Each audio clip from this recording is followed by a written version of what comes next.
What's up, guys? To start off with, first, I want to apologize about the echo and the sound in the room.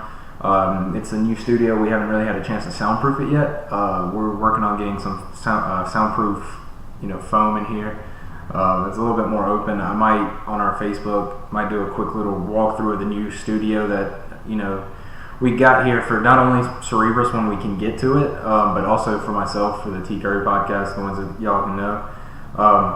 I'm actually going to be recording a lot of videos tonight, so I'm going to be really busy. I've been MIA for a while here, and I apologize about that. I've been busy. Coach Purdy's been busy. I already told you on the last video. But yeah, this is going to be, I think, the second of 4 videos for you guys. So it's a little story time. As you can tell by the video, it's called The Light Bulb. And the reason I want to tell you guys this story is because we've been posting a lot of kind of motivational stuff for you guys.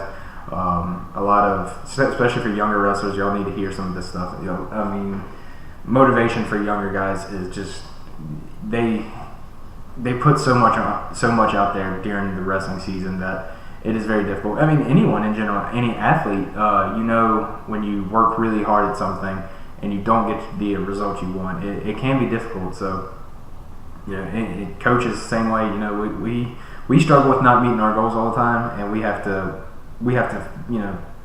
deal with that. So yeah, it's a little story. It's about a young kid, and anyway, he was at the age of 4. He wasn't speaking.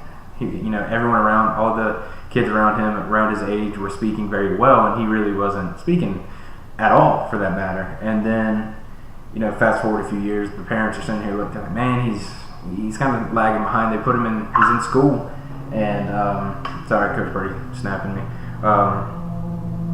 They put him in school, and the other kids are reading, and they're doing all this, they're making leaps and bounds in their education, which is awesome, but this kid's not. And the teacher kind of calls the parents in and is like, hey, look, your kid's really, really struggling here.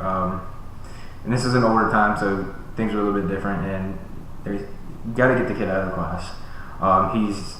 He's not at the same level as the other kids as far as learning, and he's only holding them back. So the parents had to pull him out of school. So he was out of school, and fast forward a few more years, and he's working, and he's getting fired from every single job he's ever had. He's getting fired. He's just not cutting out, and most people at this point would think that they're just destined for failure. This is a tough life. Maybe I'm just not good at anything. Maybe I'm not cut out for anything. And anyone would think that way. I can understand why they would. But he kept working, and he had an idea, and he had something that he liked doing, and he kept working at it. He kept working at it, and staying up late, burning that midnight oil. Both figuratively and literally. Staying up throughout the night, working and working and working. Just failure after failure after failure, and before he finally got what he needed or invented what he invented, he failed 1,093 times. And I just want you all to think about it. 1,093 times. Let's be honest here. How many of you watching this video have failed more than 10 times before throwing in that towel? I would say a vast majority. A lot of people would give up. A lot of people would give up at number 1,000, but maybe it's just not destined to happen. He kept going. For him, he failed that 1,000th time, and for him, it's just another day. It's like, well, I'll get back at it tomorrow. After that 1,093rd time, the light bulb came on. And I don't mean that figuratively. I mean that literally. The person I'm talking about is Thomas Edison, one of the greatest inventors of our time. He invented the light bulb, and he failed 1,093 times. I just want you guys to think about that and think, just because you're not succeeding right now does not mean that you're not going to do something great later on. You can be terrible at the middle school level. You can struggle your first few years of high school. You can finish out strong though. And just in life in general, whatever you want to do. This doesn't have to be only applicable to wrestling. One of the greatest inventors of our time was considered a failure, a loser. He washed out of school at a young age. One of the most brilliant minds, and he couldn't even read at 7. And so yeah, I mean, I just want y'all to know that don't give up. Don't give up on whatever you're doing. If you keep failing, just keep on at it. Just keep figuring it out. Eventually, it will come to fruition.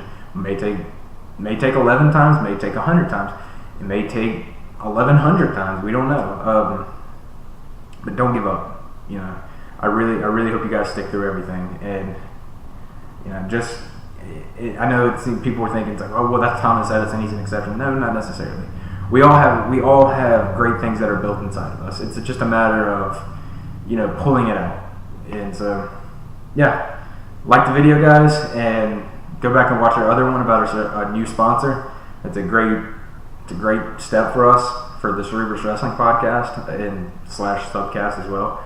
As far as how we're going to number these, I don't know. I might just label this the light bulb, and we'll figure out the subcast number later. But yeah, I mean, it's just a quick little story. I hope you guys enjoyed it. Hope this helped you out. See you.